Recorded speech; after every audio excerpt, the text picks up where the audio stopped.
Hey everybody, today is Friday, December 22nd, 2023, and I am here with Lola Geek, and we are in Oaks, Pennsylvania.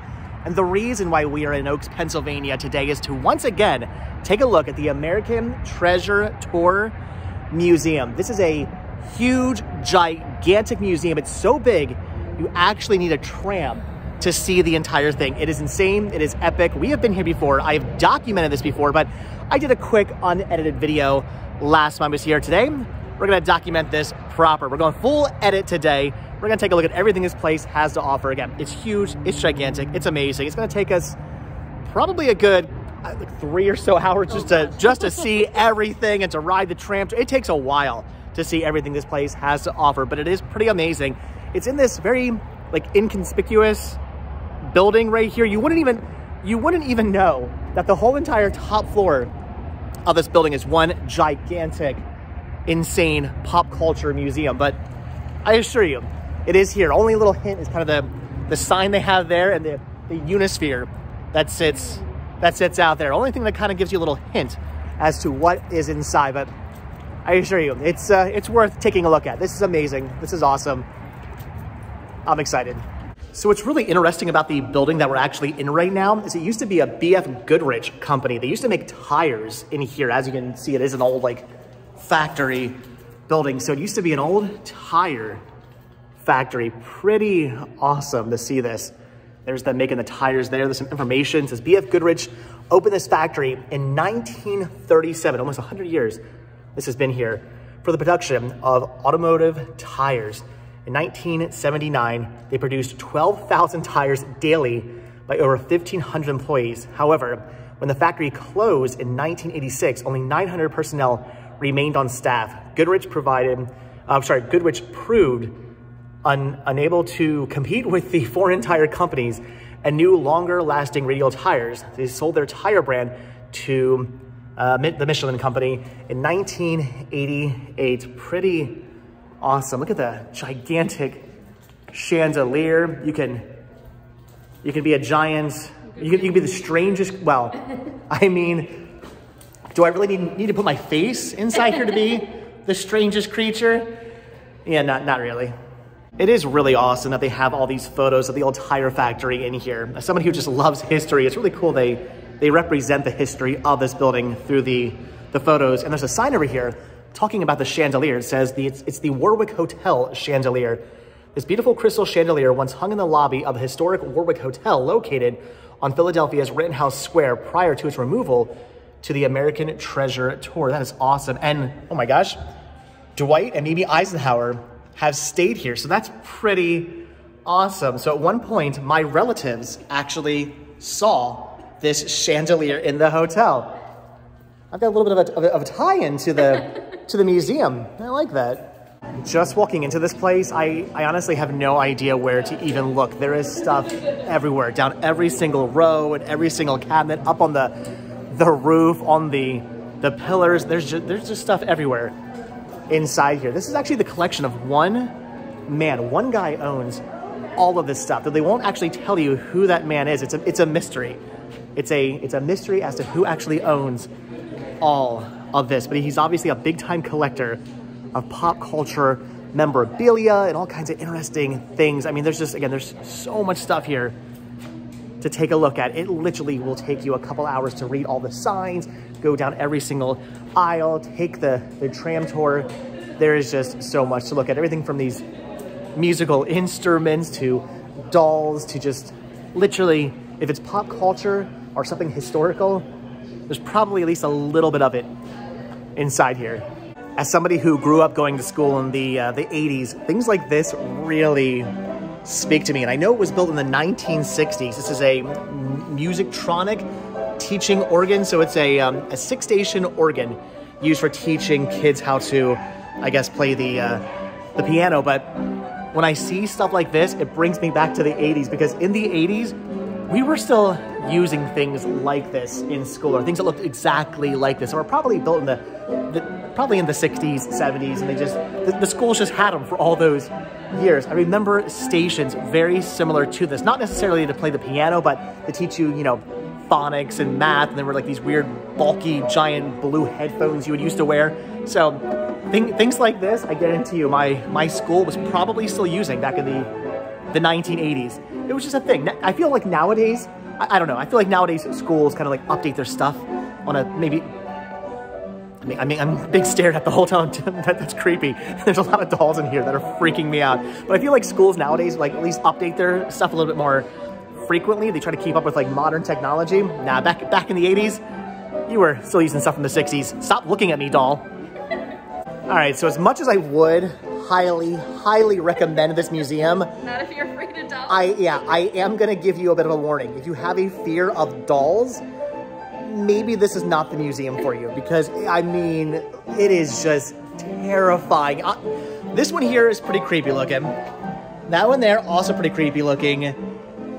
But this one right here with the beady red eyes, what in the, like, that is Annabelle right there. Am I wrong? That thing, at night, when they shut all the lights off and they leave to go home, this gets up and this walks around the museum. I refuse to believe anything else. That is terrifying.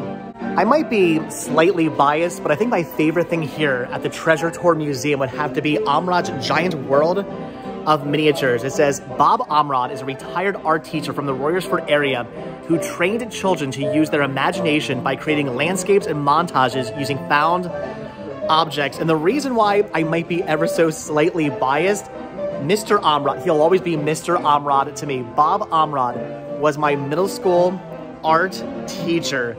He was the nicest guy, super artistic, clearly, and he really took to anybody who had any bit of artistic talent or just any interest in art whatsoever. If you show the slightest interest in painting or sculpting or making miniatures or anything like that, he really took to you, he gravitated towards you, and he really helped you just hone in your skills and really worked with you. He was the nicest guy.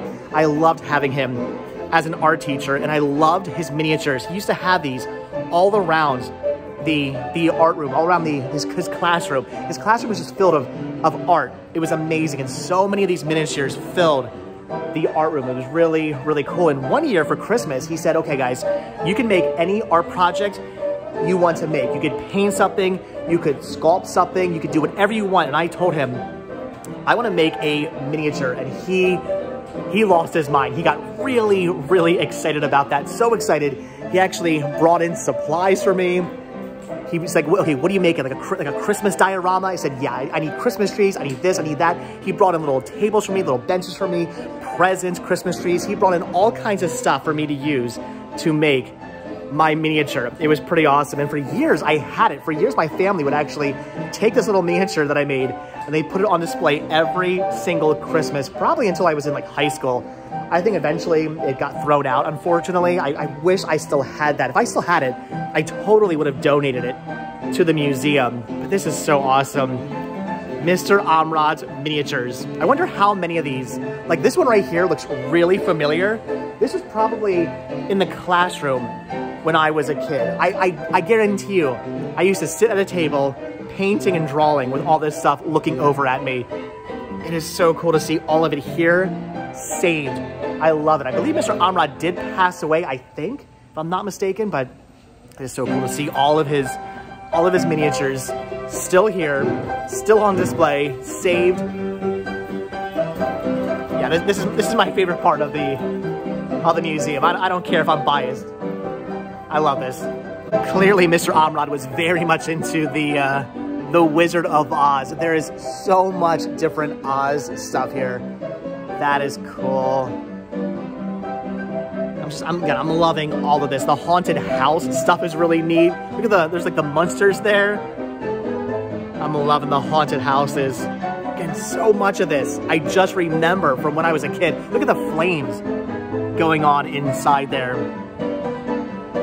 This is just too cool. I know there's so much more museum to look at, but I feel like I could honestly just probably spend an hour, and I might just spend an hour just looking at everything that was made here. Again, my favorite part. Okay, all right, we've got to move on from the miniatures. Again, I could spend, and I'm gonna go back and I'm gonna look at those again, but I could spend forever over there. I'm gonna leave that area now and come over here into just more creepy doll territory. Look at all of the Raggedy Ann and Andy stuff. There is so much of it. Honestly, this is pretty cool. I'm not really freaked out by Raggedy Ann or Andy. I know the original Annabelle, I believe, was a Raggedy Ann doll, but it's really cool to see all this stuff. Like, I love giant collections, and I think at one point, this was in somebody's, probably in their house. This was somebody's old Raggedy Ann and Andy collection. Somebody out there just loved Raggedy Ann and Andy and had a huge collection of them. So cool to see all of these. And honestly, like I said, they don't freak me out. It's cool. I think Raggedy Ann and Andy are actually pretty awesome. What does freak me out ever so slightly more is it's not Liberace. Totally okay with Liberace, especially an autograph by Liberace. That is really awesome. That's okay. What's scary is what sits down right here. Another one of those freaky dolls. You cannot convince me otherwise. That walks these halls at night. All right, kids, so there's a lot of stuff in this museum that you would probably have no idea what it is.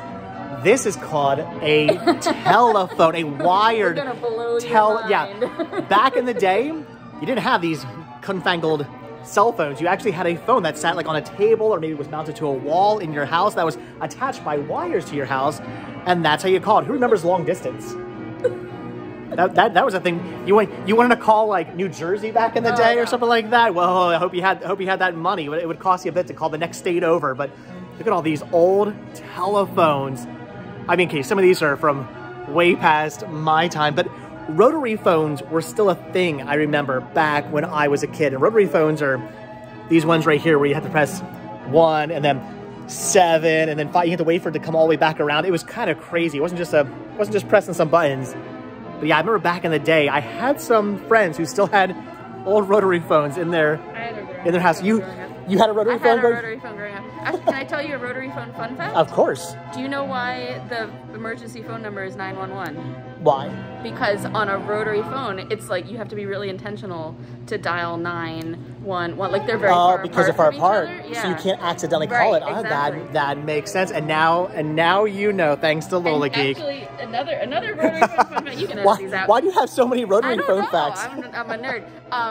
Area codes.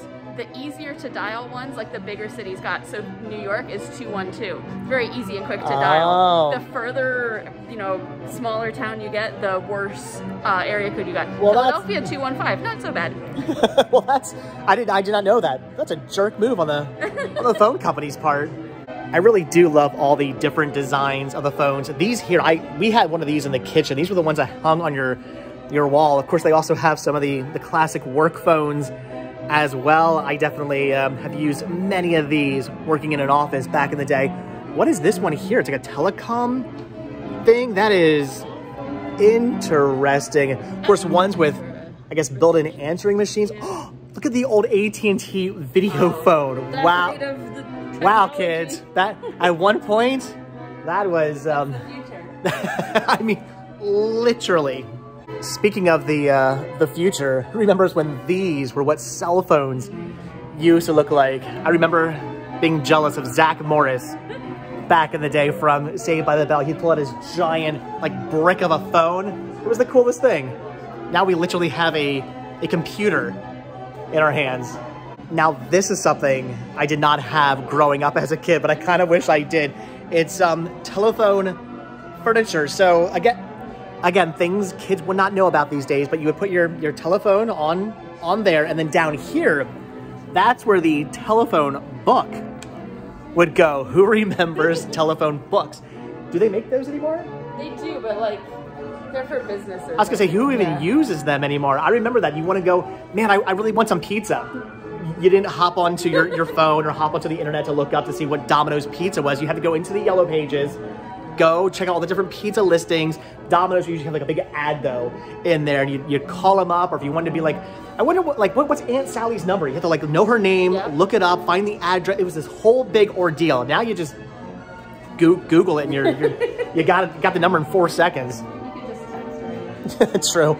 We're just gonna call this the telephone segment of the video. So this is an old Bell telephone booth. again, things I remember using as a kid. I remember these being in train stations and inside restaurants. And a rotary one like that. Well, these were the ones that were like inside. Well, yeah, I mean, not rotary, but these were the ones that were inside like restaurants and stuff. And then you had the glass ones, which I'm surprised they don't. There's a bunch of signs. There's signs for them, but I don't see an actual glass phone booth. That's what I remember using back in the day. They would be by the roadside, and it would literally be a booth like this, encased in glass, and you would get inside, you would close the door, and you would make your call home to mom to let her know you were going to be late for dinner or something like that. This though, would you, if you didn't have a quarter, just call collect? Of course. You had to give your name, just be like, I'm ready to be picked up. wait, what was it? But we had a baby eats a boy. Yeah, I was gonna say had a baby eats a boy. Wow, the fact that you. I love that commercial. The fact that you remember that commercial. It's a boy. That is awesome. Okay, so these were kind of more of the style of payphones that used to be inside the booths, although they would also have these just standalone hanging on, like mounted to a wall or something. But man, I remember using these back in the day. Again, you would have to know what phone number. Back in the day, you used to have to memorize phone numbers. I don't think anybody does that anymore. Everybody just has their numbers saved into their phones. But there was a time when you had to memorize numbers, know who you were calling, and you would call one of these. Who remembers pagers? You have before cell phones got really big, you would have a pager. If you were really cool. I was cool. I had a pager, and your mom would call, like, page you, and you would call her back, or something would say like, hey, page me at yada yada yada number, and then you would still have to go. You would get the number, and then you would still have to go to a payphone. Find a phone, put your quarter in, and then call that number. We've come a long way in the last like X amount of decades. All right, so this section of the museum actually makes me fairly jealous because I always wanted a telephone that was in the shape of something growing up, because you would always see the commercials for the football phone or the Bart Simpson phone or the whatever phone, or you'd see ads in like magazines. Again, magazines are not a thing anymore either, but you'd always see like ads for these or whatnot, and I'd always want one. But my parents would be like, well, first off, you don't have a phone in your room. I didn't have one of those until I was like a teenager. But on top of that, they just never would buy me my own cool phone. But look at these. There was a flocked Alf phone. It's a fuzzy Alpha phone. That is amazing. Garfield as well. I remember some of my friends had the Garfield. Never seen the Cabbage Patch one. Keebler Elf. Of course, there's a Kermit the Frog. This is so cool. They really made it, because I mean, telephones were home-corded. Telephones were so popular and so used back in the day before cell phones that they just made all these different types of phones. Look at the lips there. Of course, there's the classic NFL football phone. All the dads had to have. They made what was his name? Sprout, right? The Jolly Green Giants. Oh, I forget the son's name. Yeah. I want to say it was Sprout or something like that. Comments down below if I have that wrong. And oh my gosh, it's the Crest. What was he? The Crest man, the Crest guy. Yeah, I remember. That is awesome. Yeah, they made a phone for him as well. Phone. That is a Ziggy phone. So many crazy, interesting types of phones back in the day. Oh wait, you know what? I lied. I did have a phone back in the day that wasn't the shape of something. I had this one right down here. The old Fisher-Price phone. It's not a working phone, but I had one of those back in the day. This is cool.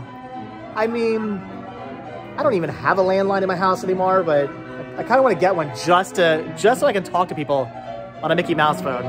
I swear, we will stop talking about phones in 1 second, but I just want to point out the Slinky phone, the neon Slinky phone, because why not make a phone that has to do with Slinkies? There's Charlie the Tuna back there, the Tyrannosaurus Rex, the telephone. That is awesome. And then I'm seeing the telephone down here. That is really bringing back memories to me, because as a kid, I was obsessed with the Lego. I had so many Lego. I used to play with them all the time. It was my favorite toy as a kid. The only toy from my childhood I still have and kept. I did not let my parents get rid of that. And this right here was something I always wanted, because I was a member, of course, of the Lego magazine, and they would always advertise the Lego phone. It is, and I believe the number's there. But, they pressed down. I can't remember, but I want to say you actually built it. I think that's how it worked. I think you actually put it together. That is so cool. I wanted one of these so badly growing up. All right, we got it. The wave of nostalgia coming back to me from telephones is too strong. We've got to leave. as amazing as Mr. Amrod's miniatures were, this one here is extremely impressive. It is huge. It's the Haven House. It says this miniature mansion was created by Al Smiriglio. Yep, that's not right. For his wife, Peggy. Construction began in 1994. Al spent 5,000 hours on it. That is crazy. Each chimney consists of 3,000 hand-placed bricks. All these are hand-placed bricks. That is insane. This is really, really impressive. There are a ton of miniatures all throughout this museum, all done by different people, and some of them are just crazy huge. Again, like the Haven House mansion here. That is impressive. Got the grand entryway with the stairs. Wow, that is really cool. I like how he did like the plexiglass with the windows. Yeah. That is a really interesting touch, because he could have just made it, okay, just plexiglass or just opened, but he went the extra step and he was like, well, no, let's make it just invisible walls. That is a really cool touch. I love that. That is awesome. I would not have the patience to do something like that. I'm thinking about having to like rebuild my library, and I don't know if I have it in me to do that. Did you know it's a man's world, or at least this little diorama is of a man's world? There's a lot of interesting things in here, like tools and a boat. There's a lathe and all kinds of weird signs. I'm crazy about kids, and a busy boy is a good boy. It's better to build boys than to mend men. All right, they've got dogs and guns and all kinds of interesting things in here. All kinds of manly things supposedly in here. What are you freaking out about? Well, I was gonna say tipping is against my religion, but then there's also the one about making love. Making love is like making a pie. All you need is some applesauce and a lot of crust? I don't know about their pie, nor about their love. I was gonna say, I'm not as concerned about the pie. I'm concerned about what kind of love making are they doing. Maybe I don't want to live as a man. Maybe I don't even want to live in a man's world. Not if that's what's involved in love making. Ew. Once again, going down the old school nostalgia trip memory lane. Who remembers old school CRT TVs? This one here is awesome looking. I've never had one like that. That is cool. Of course, the ones with actual stereos, record players and whatnot built into them. I remember my grandmother, of course, had the real old school ones that had like the whole big like wooden cabinet around them, because they used to build TVs actually like as pieces of furniture. It wasn't just a box you would stick on a piece of furniture. It was a legit piece of furniture back in the day. Now you just mount it to a little flat screen that weighs like 4 pounds to your wall. These things here weigh like 9,000 pounds. Man, I had these back in the day. Look at all the, okay, this is awesome. All the VHS tapes. There is a CED player right there, a capacitance electronic disc player. That is really cool. And what's even cooler than that, well, they actually have a whole stack of CEDs back there. There is a very old school laser disc player right there. That's one of the top loading ones. That is one of the first laser disc players right there. That is so awesome. Really cool to see all this stuff. I don't actually see a single laser disc here though. Supposedly they really don't take donations here, but I'm thinking I've got a couple extra laser discs at home that I'm just getting rid of. I feel like I should donate them. Tell them there's a gap in your collection. There is a gap in the collection. They got the VHS, they've got the CEDs, but they don't actually have a laser disc. You know what I also don't see? I don't see a beta VCR here. What were these on top of that? Those are 8 tracks over there. I do feel as though they have a gap in their collection, a gap that I could be filling, and I'd be willing to fill. I have extra beta VCRs. I have extra Laserdisc players. I gotta make some phone calls. I might be seeing if they want to take a donation. I know this whole video is just me talking about the way things were back in the old days and how much better things were. But honestly, things were, I feel, just more fun back in the day. Like, why do they not make stuff like this anymore? I still remember things similar to this growing up as a kid, like the make your own cotton candy robot machine, the delicious fresh hot popcorn robot machine. This is cool. Nowadays, they would just hand you a piece of cotton candy, or like a cone of cotton candy, or they would just give you a bucket of popcorn. But back in the day, you used to be able to get cotton candy and popcorn out of robots. How cool is that? I miss this kind of stuff. I feel like nowadays they just don't care. It's like the fun and the wackiness and just the, I don't know. It seems like everything's just so bland nowadays. Even if they had a cotton candy machine or a popcorn machine nowadays, they might still have it. I guarantee you, it's just like some crappy gray box and it just has popcorn on the side. That's probably it. Back in the day, we had style.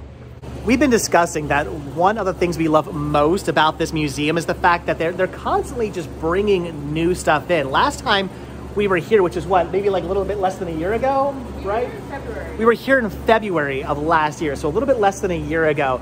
And we're noticing all kinds of new stuff like this miniature here. This was not here last time we were at this museum. And we've been noticing things have been moved around, other stuff has been brought in. It's pretty awesome the way things get switched around in this museum and how new stuff comes to this museum all the time. It's not like you're gonna come here one year and see the same stuff you're gonna see next year. You'll see new stuff. It's worth stopping by maybe like at least once a year, every couple of months or every couple of years if you happen to be in town. It's really, really awesome.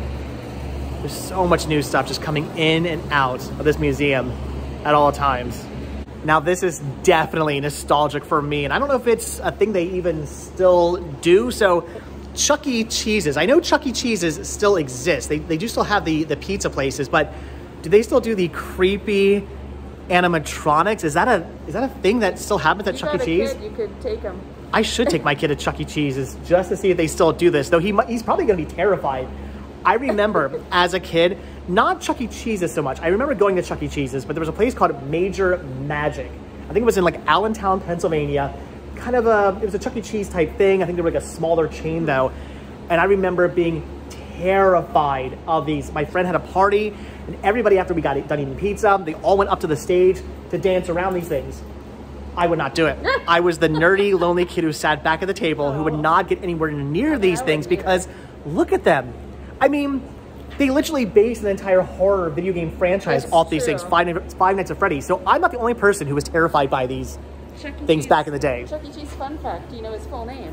What is his full name? Charles Entertainment Cheese. You are a nerd.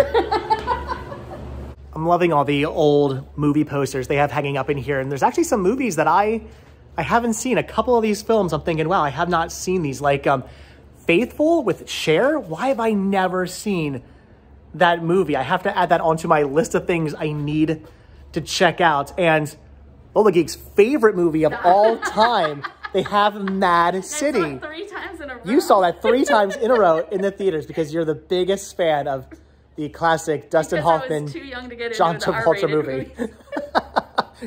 You know what, honestly, I've never seen Mad City, but now that I know you've seen it 3 times, I gotta see it at least once. At least once. Yeah. We just got word it's time for our tour. So what we're gonna do now is hop onto the tram here and take this around the museum. All this roped off area right here. This is just to mark off the spots that the actual tram goes through. We've only seen maybe a quarter of the museum. I don't even know if I'd say a quarter. Maybe like we've seen 10% of the museum. There's so much more back here that you can only see by taking the tram tour. All kinds of awesome, gigantic things that I am pretty excited about. I believe the world's like largest Gumbies back there, if I'm not mistaken.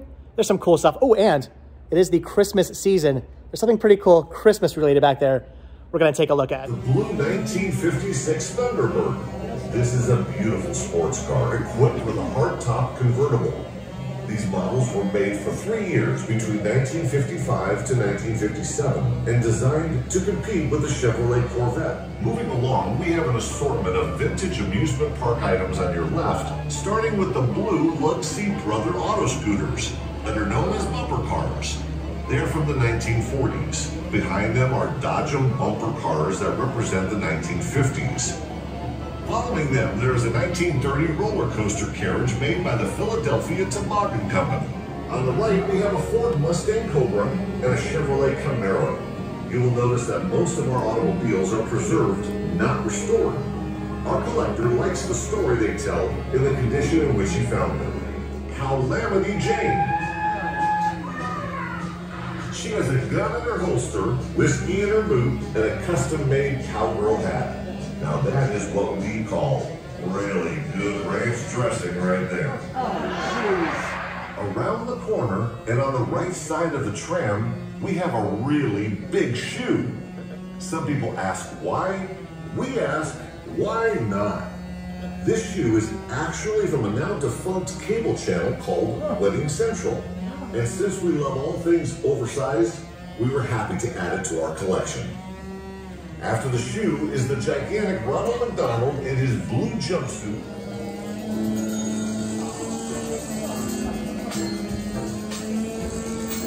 As we go down the corridor, please note that you are in a building that originated as a B.F. Goodrich tire factory. In the 1970s, they were producing 12,000 tires a day here.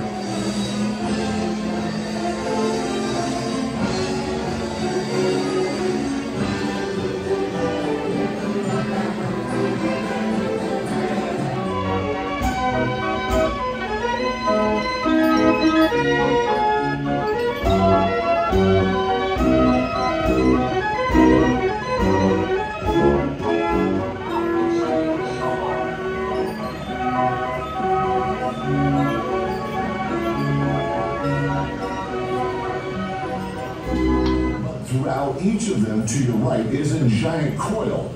It is a giant slinky. It's actually the world's largest slinky. It's 100 feet long and 48 inches in diameter. Slinky was invented by a Penn State graduate named Richard James, and the first store to sell one was Gimbel's in Philadelphia. Before we listen to some more band organ music, please note that just up ahead on your right, you will be passing the oldest functioning automaton in the collection, the Sword Swallower. He dates back to the late 1890s, so he would have been in one of the very first storefront window displays in America.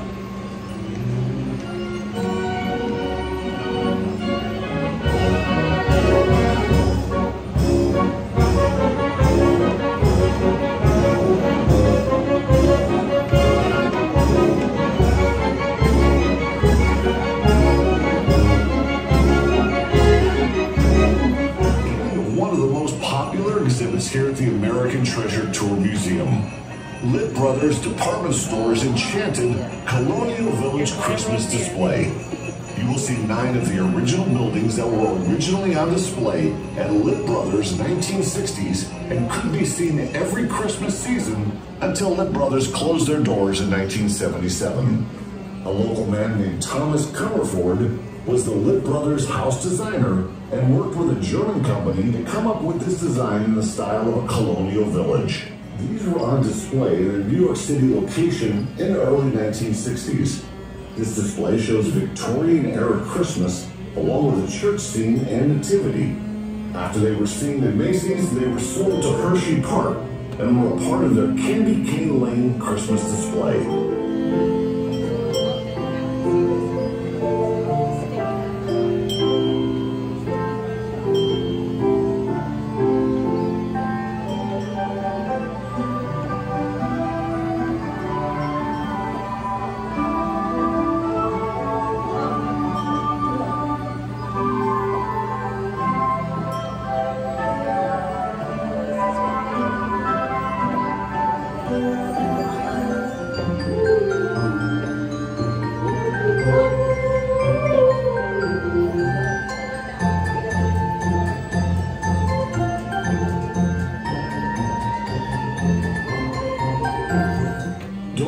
Giant Peeps included in this display. Peeps are made not too far away in Bethlehem, Pennsylvania. Papier-mâché Snow White and the Seven Dwarfs. They were the prized possession of Irene Higgins and were donated in her memory by her daughters. They are one of a very few number of donated items in this collection. Practically everything else you see on display has been purchased by our mystery collector. In the back is the unlikely trio of Teddy Kennedy, Britney Spears, and Donald Trump. The We had no idea what these three had in common until we found out they were each on separate Mardi Gras floats in New Orleans. After the Nash Quad is the world's largest Gumby, stretching 20 feet high. As you listen, keep in mind that the designers of these machines wanted them not only to play beautiful music, but to be beautiful to look at as well.